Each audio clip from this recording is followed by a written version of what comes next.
Bonjour, merci d'être présent et très heureux de savoir que vous visionnez cette courte vidéo en vue de grandir spirituellement tout simplement. Écoutez, le titre de mon message, Prépare-toi. Prépare-toi. N'allons pas par quatre chemins. Vous savez, la plupart des individus désirent et veulent être magnifiés. Ça, c'est la réalité. Nous voulons tous être glorifiés. Peut-être que nous ne le dirons pas, peut-être que nous ne le ressentons pas non plus tout le temps, mais il reste qu'une partie de la motivation pour vivre selon la culture moderne est d'obtenir l'extase pour nous-mêmes. Cela vient avec les choses que nous voulons, à titre d'exemple, obtenir le respect que nous estimons mériter, ah oui, obtenir le respect, ou bien de vivre dans le confort et le plaisir dont nous rêvons. Mais notre croyance en Jésus-Christ nous amène à focaliser sur autre chose et à poursuivre quelque chose de mieux, quelque chose de meilleur. Il nous appelle à lui faire confiance pour nous exalter lorsque le moment est venu, sans chercher à obtenir cette gloire pour nous-mêmes. Cela, et ça je vous le dis sincèrement, cela requiert une humilité. J'aborderai avec vous le sujet de l'humilité, un sujet rarement abordé. Et j'aimerais prendre un nouvel angle dans le rentre dans ton mandat, mais toujours dans cette thématique que nous avions reçu, bien entendu. Notez bien ceci. Vous devez vous engager à voir votre vie avec humilité et vivre l'humilité, car cela vous aidera en particulier pour accomplir le mandat auquel vous êtes appelé, tout simplement. Et cette vertu peut vous aider dans ce que vous vivez actuellement. Et mon message sera inspiré du livre des Colossiens chapitre 3, le verset 12 exclusivement. Ainsi donc, comme des élus de Dieu, saints et bien-aimés, revêtez-vous d'entrailles de miséricorde et de bonté, d'humilité, de douceur, de patience. C'est vraiment un beau verset. C'est incroyable. Mais écoutez, je vais m'attarder sur le sujet de l'humilité. Remarquez que les personnes humbles, quand on prend le temps de les regarder, eh bien, on constate qu'ils ont de meilleures relations sociales, évitant de tromper dans leur interaction sociale et ont tendance à être reconnaissantes, bienveillantes et coopératives. Moi, je vous dirais que l'humilité se définit comme étant de ne pas avoir plus d'estime de soi que ce qui est justifié réellement.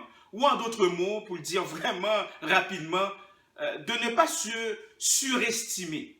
Et la nuance ici, c'est que les personnes humbles ne se désapprouvent pas elles-mêmes, mais plutôt une réalité, ils ont une réalité de qui ils sont.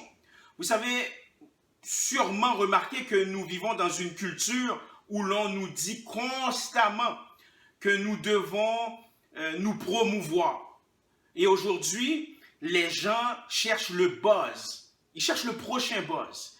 Et dans cette société confuse, les gens vont se battre, c'est incroyable, hein? Les gens vont se battre pour comment dirais-je, attirer l'attention en blessant et en écrasant les autres personnes. Or, l'humilité croit qu'elle peut toujours apprendre de l'expérience des autres sans les écraser pour autant. Ce qui permet sur le plan pratique que cette personne humble va évoluer rapidement dans la vie, car elle va solliciter des commentaires et va même poser de bonnes questions pour pouvoir avancer dans la vie. Je dirais également qu'une personne humble est en paix avec elle-même et avec les autres. J'avancerai aussi en vous disant que l'humilité englobe non seulement la simplicité, mais aussi le contentement. Ah oui, le contentement. L'humilité place les relations avant le besoin d'avoir absolument raison. L'humilité nous apprend à être équilibrés dans la vie et à vivre en harmonie. Et une personne humble est toujours reconnaissante. Une personne humble croit qu'elle ne mérite absolument rien et elle est reconnaissante des nombreuses bénédictions reçues dans la vie de la part de notre Dieu. Et on appelle ça la vraie liberté. C'est vraiment une liberté, c'est incroyable. Conséquemment, être humble traduit une force de caractère. Une personne humble est lente à offenser, toutefois elle est rapide à pardonner.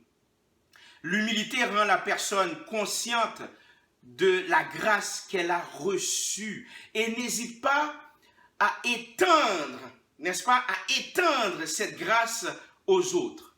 Ici, dans le livre de Colossiens, chapitre 3, verset 12, nous recevons une recommandation claire et concluante sur ce qu'à quoi ressemble la nouvelle personne en Jésus-Christ.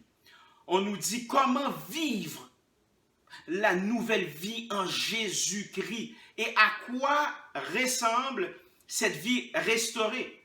Chose certaine, un changement avéré devrait avoir lieu. Ce changement n'est pas quelque chose que nous avons fait. C'est impossible. C'est impossible. C'est quelque chose que Jésus-Christ a fait pour nous et en nous et à travers nous.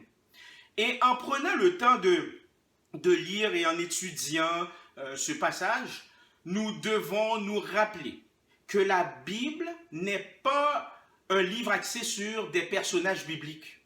Ce n'est pas non plus un livre, bon, bien qu'en fait c'est un rassemblement de plusieurs livres, là, mais ce n'est pas non plus un livre qui nous enseigne à faire des exploits religieux pour mériter la faveur de Dieu. Non, c'est un livre sur Dieu et sur les relations avec les gens, tout simplement. C'est pour ainsi dire la relation de Dieu avec nous en tant que son peuple. Et c'est un livre aussi qui parle de Jésus-Christ. N'oublions pas aussi que nous devons croire réellement en Dieu, et lorsqu'on croit en Dieu, nous avons la faveur de Dieu aussitôt qu'on croit au Seigneur Jésus-Christ, et aussitôt que Jésus-Christ est notre Sauveur et notre Seigneur. Alors, en examinant ce texte, souvenons-nous que Dieu est toujours proactif. Dieu est toujours proactif. C'est toujours lui qui prend l'initiative. Il a pris l'initiative de la création. C'est le Dieu créateur. Il a pris l'initiative du salut. C'est le Dieu sauveur. Aïe. Dieu prend toujours et il nous appelle ensuite à répondre avec amour. Parce qu'il nous tend la main. C'est ce que Dieu fait, hein? Dieu nous tend la main.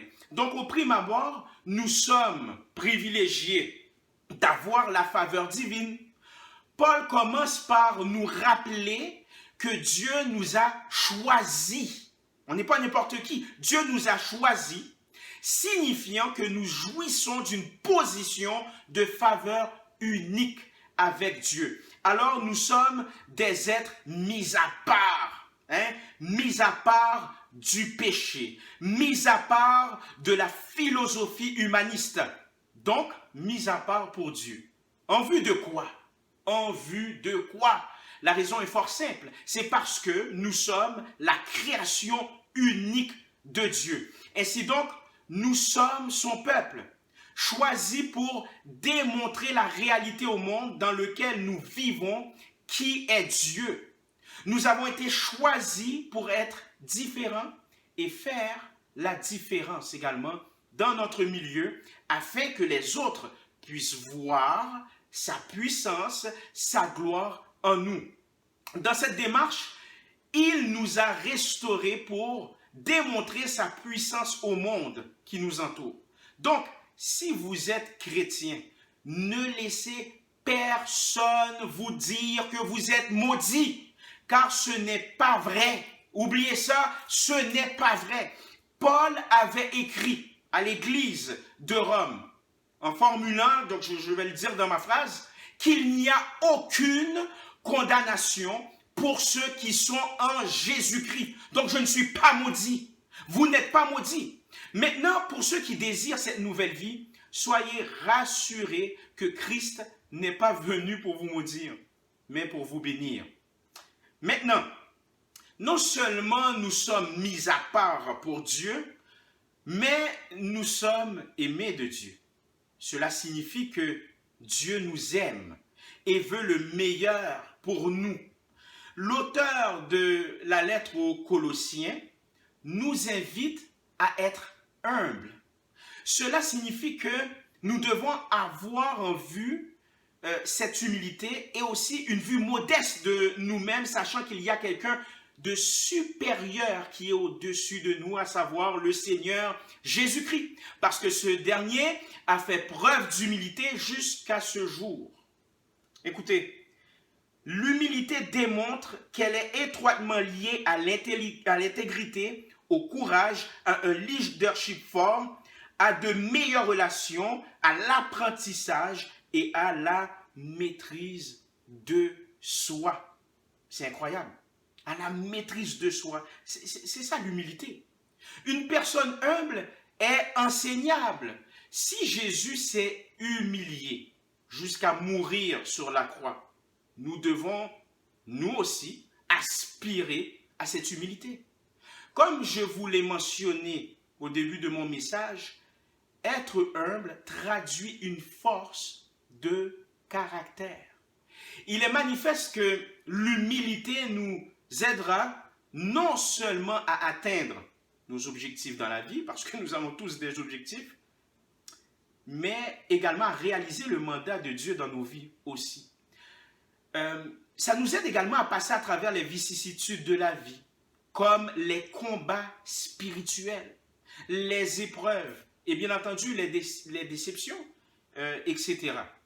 Alors que, et ça on va se le dire, ça c'est la réalité de nos jours, alors que les médias sociaux permettent à plus de personnes d'atteindre le statut de célébrité et d'influenceurs, les médias sociaux sont rapidement devenus saturés d'influenceurs. Écoutez, je n'ai rien contre ce phénomène, mais il est impossible pour le public de suivre tout le contenu de ces influenceurs. C'est impossible. Pourquoi? Parce que plusieurs de ces influenceurs tombent dans le piège de l'orgueil. Sauf qu'il convient également de noter que la renommée, en particulier celle qui se forme sur les réseaux sociaux, est éphémère. Tout est éphémère, mes chers amis. Tout est éphémère ici-bas. Et observez bien ça. Les mêmes influenceurs qui captent l'attention du public pourraient ne pas conserver cette attention demain. Bien que ces influenceurs reçoivent des cadeaux ou des primes de certaines compagnies. Tout est vanité en fait. Donc, si nous sommes en Jésus-Christ, si nous sommes réellement devenus chrétiens, donc un changement a eu lieu. Quand on prend le temps de considérer ça, nous avons dû dire au revoir à notre ancien moi, au revoir à toutes nos anciennes habitudes, toutes nos passions et pratiques du passé pour vivre maintenant pour notre foi et vivre notre foi en Jésus-Christ. Donc nous sommes littéralement devenus une nouvelle personne. Et parce que Jésus a rétabli notre vie, parce qu'il nous a donné également une vie abondante, nous sommes devenus de nouvelles personnes, faites à son image. Dans ce verset, Paul révèle certaines caractéristiques lorsque nous croyons en Jésus-Christ et comment cette foi en lui nous change. Change notre être, change notre perspective, change notre mentalité, change notre manière de percevoir la vie. On réalise à la fois cette liberté spirituelle, je vous dis, il y a une liberté spirituelle, et également notre fragilité humaine, ce qui nous rend humbles comme Jésus. Parce que Jésus nous montre que l'humilité vient de la force en lui, eh bien, il nous avance, il nous pousse à lui faire confiance. Parce que certaines fois, nous vivons certaines insécurités en dedans de nous. Donc, Jésus nous apprend à vivre à travers l'essence de la grandeur qui est l'humilité. Puis je le sais que notre culture vénère le pouvoir, la renommée, le succès, l'ambition et la richesse. Mais imaginons si le critère de base pour un dirigeant politique ou d'une compagnie quelconque, outre que ses compétences, on s'entend là, outre que ses compétences, mais imaginons-nous que on demande impérativement l'humilité. Eh bien, bien des choses auraient changé. Et à mon humble avis, pour le mieux. Donc, en conclusion, on doit comprendre que l'humilité de Jésus-Christ est enracinée dans son expérience de l'amour de Dieu manifesté en lui. Jésus était en réalité la forme la plus élevée d'expression de soi, car il était en effet l'amour incarné. En d'autres mots, il personnifie l'amour. Jésus personnifie l'amour. C'est défini par le sacrifice de soi. Et son humilité l'a propulsé vers la gloire. Justement, un verset dans la Bible mentionne l'humilité précède la gloire. Vivre en Jésus-Christ, c'est manifester cette humilité envers les autres. Donc, pour le chrétien, on considère l'humilité précédemment la gloire comme étant le positionnement de votre cœur, de nos cœurs, pour être ouverts à l'enseignement de Jésus-Christ. En fait, c'est détourner l'attention de vous-même et vous concentrer sur ce qui compte vraiment, à savoir Dieu. Vous et moi devons nous assurer que ces caractéristiques sont bien vivantes en nous. Je nous encourage à aspirer à cette humilité. Permettez-moi de prier pour nous tous. Je me mets également, et je crois qu'il y a lieu qu'on prie pour cette humilité. On doit aspirer à cette humilité parce que Jésus-Christ personnifie l'humilité. Jésus-Christ a vécu l'humilité sur terre. Et humilité ne veut pas dire à plat ventriste. Non. L'humilité, c'est une force de caractère. Ainsi donc, si nous voulons rentrer dans notre mandat, eh bien, il faille avoir cette force de caractère, à savoir l'humilité. Et c'est uniquement Jésus-Christ, uniquement par le biais du Saint-Esprit, que vous pouvez avoir cette humilité. Donc, permettez-moi de prier pour nous, pour cette humilité. Père Céleste, quand tu étais sur terre, par l'entremise de ton Fils Jésus-Christ, il y a plus de 2000 ans, ton humilité était flagrante. Ton humilité a confondu les orgueilleux. Accorde-nous à être humbles comme toi, Seigneur. Tu sais, Seigneur, certaines fois, nous sommes souvent influencés par ce que les autres pensent de nous, ce qui nous amène à faire des excès pour être approuvés des autres. Ne nous laisse pas nous réjouir à l'excès des éloges des autres, d'une part, et ne nous laisse pas être découragés par les critiques des autres. Mais Seigneur, ce qui importe réellement, c'est ce que tu penses de nous. Seigneur, donne-nous cette humilité, Père éternel. Cette humilité qui nous aidera à accomplir le mandat que tu nous as donné. Ainsi, Seigneur Dieu, remplis-nous de cette humilité, Seigneur. Le monde a besoin, cette culture a besoin des gens remplis du Saint-Esprit, des croyants, pour vivre cette humilité, partager cette humilité et partager ton message, ta bonne nouvelle de Jésus-Christ. Ainsi donc, Seigneur Dieu, lorsqu'on vit cette humilité, tu nous appelles à la liberté. Donc je prie pour nous tous de vivre cette humilité. Car c'est uniquement toi qui peux le faire en nous. Merci infiniment, Seigneur. Nous te prions ici, dans le précieux nom de Jésus. Amen et Amen. Soyez bénis.